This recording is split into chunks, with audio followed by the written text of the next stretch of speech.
नमस्कार दोस्तों, बहुत बहुत स्वागत है आप सभी का द दीव आईएएस एकेडमी में। इस लेक्चर में हम कंटिन्यू करेंगे भारतीय संविधान संबंधित एमसीक्यू और इसका सेट 7 है। इसमें यूपीएससी सीएससी यानी सिविल सेवा परीक्षा की प्रारंभिक परीक्षा में जो सवाल पूछे गए हैं उनका यहाँ पे अवलोकन किया जा रहा है। और ये पिछले 25 वर्षों के प्रश्नों का अवलोकन है, 1995 से लेकर 2019 तक के जो प्रश्न पत्र है उनमें आए सवालों का। अब तक की वीडियो हिंदी भाषा में लेकर आ रहा हूँ। मेरा नाम है देवरत्न के और आपके लिए बहुत ही इंपॉर्टेंट जानकारी जो मैं दे सकता हूँ वो है कि ये भारतीय इतिहास संबंधित जो भी एमसीक्यू है जो पिछले 25 वर्षों में पूछे गए हैं वो सारे यहाँ पे कंप्लीट करा दिए गए। आप प्लेलिस्ट में जाकर उन्हें देख सकते हैं या फिर आई बटन में क्लिक करके उन लेक्चर तक पहुंचा जा सकता है या फिर डिस्क्रिप्शन बॉक्स में उनकी लिंक दे दी गई, वहां से भी आप उन लेक्चर तक पहुंच सकते हैं। तो चलिए शुरू करते हैं। निम्नलिखित में से किस निकाय या किन निकायों का संविधान में उल्लेख नहीं है? संविधान में उल्लेख नहीं है यानी वो पहली प्रायिकता ये हो रही है कि वो संवैधानिक निकाय नहीं होंगे। ठीक है, सिर्फ एक यही कारण नहीं है यहाँ पे कि वो संवैधानिक निकाय नहीं होंगे, और भी कारण होते हैं, लेकिन पहली प्रायिकता तो ये है कि संवैधानिक निकाय यहाँ पे नहीं होंगे। ठीक है, बाद में हम और दूसरी कंडीशन में चेक कर लेंगे कि है या नहीं। तो चलिए देखते हैं, नीचे दिए गए कोटों का प्रयोग करके सही उत्तर चुनिए। सही उत्तर हमको चुनना है। ठीक है, कि कौन से निकायों का उल्लेख संविधान में नहीं है। देखते हैं पहला राष्ट्रीय विकास परिषद, दूसरा है योजना आयोग, तीसरा है क्षेत्रीय परिषदें। तो क्या ये संवैधानिक निकाय है या फिर संविधान में इनका उल्लेख है?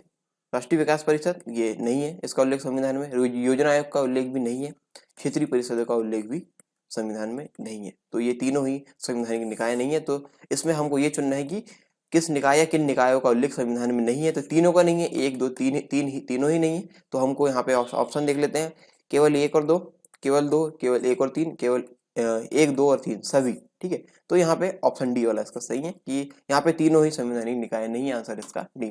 राष्ट्रीय विकास परिषद संसदीय निकाय नहीं है और योजना आयोग भी गैर संसदीय निकाय है और यह निकाय सरकार द्वारा 1950 में बनाया गया था। क्षेत्रीय परिषदों का उल्लेख 1992 के संविधानीय संशोधन एक्ट में किया गया है। ठीक है, तो इस प्रकार इसका आंसर हो जाएगा डी। ठीक है, एक दो और तीन तीनों यहाँ पे संवैधानिक निकाय नहीं है। अगला सवाल है यहाँ पे, निम्नलिखित कथनों पर विचार कीजिए। सन 2013 में सवाल पूछा जा चुका है। उपयुक्त कथनों में से कौन सा या कौन से सही है ये हमको बताना है। ठीक है, तो सही वाले हमको चेक करने। चलिए पहला कथन देखते हैं, राष्ट्रीय विकास परिषद योजना आयोग का एक अंग है। क्या राष्ट्रीय विकास परिषद योजना आयोग का एक अंग है? नहीं, ऐसा नहीं है, ये गलत है। ठीक है, तो ये गलत है, ये सही नहीं है। ठीक, हमको सही वाला चुनना है। तो हम यही पहले स्टेप से ही हम जो है छांटना शुरू कर देंगे, चूज करना शुरू कर देंगे। दूसरा है आर्थिक और सामाजिक योजना को भारत के संविधान की समवर्ती सूची में रखा गया है। समवर्ती सूची में रखा गया है किसको? आर्थिक और सामाजिक योजना को भारत के संविधान की समवर्ती सूची में रखा है। क्या ये सही है? हाँ, ये सही है। आर्थिक और सामाजिक योजना को भारत के संविधान की समवर्ती सूची में रखा गया। अगला कथन है, भारत का संविधान यह विहित करता है कि पंचायतों को आर्थिक विकास एवं सामाजिक न्याय की योजना बनाने का कार्यभार दिया जाना चाहिए। क्या सही है? हाँ, ये बिल्कुल सही है। ठीक है, तो दूसरा कथन और तीसरा कथन यहाँ पे सत्य है, पहला कथन यहाँ पे गलत है। तो दूसरा और तीसरा ऑप्शन हम देख लेते हैं किस कूट में यहाँ पे आ रहा है। केवल एक, केवल दो और तीन, एक और तीन, एक दो और तीन। तो यहाँ पे दूसरा और तीसरा वाला ऑप्शन है ऑप्शन बी में। दूसरा और तीसरा कथन जो सही बोल रहा है वो ऑप्शन बी है, तो आंसर हो जाएगा इसका बी। समवर्ती सूची में दिए गए 52 विषयों में से आर्थिक एवं सामाजिक न्याय की योजना उनमें से एक है और संविधान के अनुच्छेद 40 में यह कहा गया है कि पंचायतों को आर्थिक विकास एवं सामाजिक न्याय की योजना बनाने का कार्यभार दिया जाएगा। अगला सवाल है, भारत के संविधान के उद्देश्यों में से एक के रूप में आर्थिक न्याय का किस में उपबंध किया गया है? सन 2013 में सवाल पूछा गया। चलिए ऑप्शन देखते हैं, उद्देशिका और मूल अधिकार, उद्देशिका और राज्य की नीति के निदेशक तत्व, मूल अधिकार और राज्य की नीति के निदेशक तत्व, या फिर उपयुक्त में से किसी में नहीं। तो जो आर्थिक न्याय का उपबंध है वो दिया गया है उद्देशिका और राज्य की नीति के निदेशक तत्व के अंतर्गत। आंसर है इसका बी। आंसर है इसका बी। ठीक है, भारतीय संविधान के उद्देशिका तथा राज्य के नीति निदेशक तत्वों में आर्थिक न्याय का उपबंध किया गया है और इसमें सामाजिक, आर्थिक और राजनीतिक न्याय की उपलब्धता प्रत्येक नागरिक को प्रदान कराने की संस्तुति की गई है, जिससे वह एक अच्छा जीवन यापन कर सके। इनका उद्देश्य एक ऐसे कल्याणकारी राज्य की स्थापना करना है जिसमें सामाजिक तथा आर्थिक लोकतंत्र का अस्तित्व हो। अगला सवाल है, भारत के संविधान की निम्नलिखित में से कौन सी एक अनुसूची में दल बदल विरोधी विषयक उपबंध है। दल बदल विरोधी विषयक उपबंध किसमें है? दूसरी अनुसूची, पांचवी अनुसूची, आठवीं अनुसूची या फिर 10वीं अनुसूची? ये सवाल 2014 में पूछा जा चुका है। तो दल बदल विरोधी विषयक का उपबंध है यहाँ पे 10वीं अनुसूची में। आंसर है इसका डी। ठीक है, आंसर है इसका डी। भारतीय संविधान की 10वीं अनुसूची में दल बदल विरोधी दल बदल विरोधी विषयक उपबंध है और यह 1985 के संविधान संशोधन का 92वां संशोधन है। कौन सा? 52। इसे दल बदल विरोधी कानून के रूप में भी जाना जाता है। ठीक है, तो आंसर है इसका डी। अगला सवाल है, भारत के संविधान में अंतर्राष्ट्रीय शांति और सुरक्षा की अभिवृद्धि का उल्लेख कहाँ है या कहाँ उल्लेख है? सन 2014 का सवाल है। संविधान की उद्देशिका में, राज्य की नीति के निर्देशक तत्वों में, मूल कर्तव्यों में या फिर 9वीं अनुसूची में? तो भारत के संविधान में अंतर्राष्ट्रीय शांति और सुरक्षा की अभिवृद्धि का उल्लेख है राज्य की नीति के निर्देशक तत्वों में। आंसर है इसका बी। संविधान के अनुच्छेद 51 में राज्य के जो नीति निर्देशक तत्व है, नीति निर्देशक सिद्धांत का उल्लेख है जो अंतर्राष्ट्रीय शांति तथा सुरक्षा को बढ़ावा देता है तथा दो या दो से अधिक राष्ट्रों के मध्य सम्मानित संबंधों में वृद्धि करता है। अंतर्राष्ट्रीय कानून व संधि दायित्वों के प्रति सम्मान को बढ़ावा प्रदान करता है। यह मध्यस्थता द्वारा अंतर्राष्ट्रीय विवादों का निपटारा करने में सहयोगी है। आंसर है इसका बी। ठीक है, राज्य की नीति के निर्देशक तत्वों में अंतर्राष्ट्रीय शांति और सुरक्षा की अभिवृद्धि का उल्लेख मिलता है।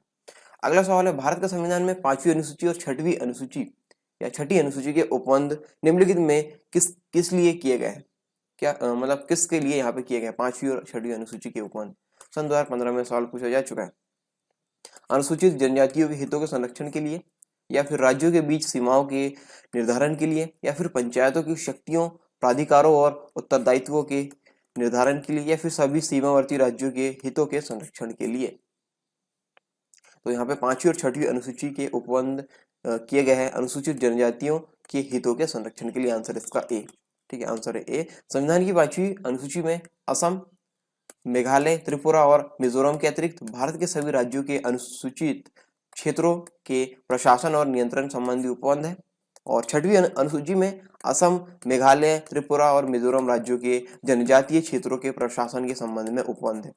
ठीक है, आंसर है इसका ए। 5वीं अनुसूची और 6वीं अनुसूची में जो उपबंध दिए गए इनके लिए। अगला सवाल है, निम्नलिखित में से कौन भारत के संविधान का अभिरक्षक यानी कस्टेडियन, इंग्लिश में से बोलेंगे कस्टेडियन है? 2015 में सवाल पूछा जा चुका है। ऑप्शन हम देखते हैं, भारत का राष्ट्रपति, भारत का प्रधानमंत्री, लोकसभा सचिवालय या फिर भारत का उच्चतम न्यायालय। तो भारत के संविधान का अभिरक्षक यानी कस्टेडियन है यहाँ पे भारत का उच्चतम न्यायालय। आंसर है इसका डी, भारत का उच्चतम न्यायालय। भारतीय संविधान की आधिकारिक व्याख्या इंटरप्रिटेशन करने का अंतिम अधिकार भारत के उच्चतम न्यायालय को प्राप्त है और इससे स्पष्ट होता है कि उच्चतम न्यायालय भारत के संविधान का अभिरक्षक या फिर संरक्षक है। ठीक है, आंसर है इसका डी। अगला सवाल है, भारत की प्रभुता, एकता और अखंडता की रक्षा करे और उसे अक्षुण्ण रखे, यह उपबंध किस में किया गया है? सन 2015 में सवाल पूछा जा चुका है। संविधान की उद्देशिका, राज्य की नीति के निर्देशक तत्व में या फिर मूल अधिकार में या फिर मूल कर्तव्य में? तो यहाँ पे भारत की प्रभुता, एकता और अखंडता की रक्षा करे और उसे अक्षुण्ण रखे, ये उपबंध किया गया है भारत के मूल कर्तव्य के अंतर्गत। ठीक है, भारतीय संविधान में मूल कर्तव्य के अंतर्गत जो किया गया है। आंसर इसका डी। ठीक है, संविधान के मूल कर्तव्य जो दिए गए हैं उसके अंतर्गत यहाँ पे किए गए।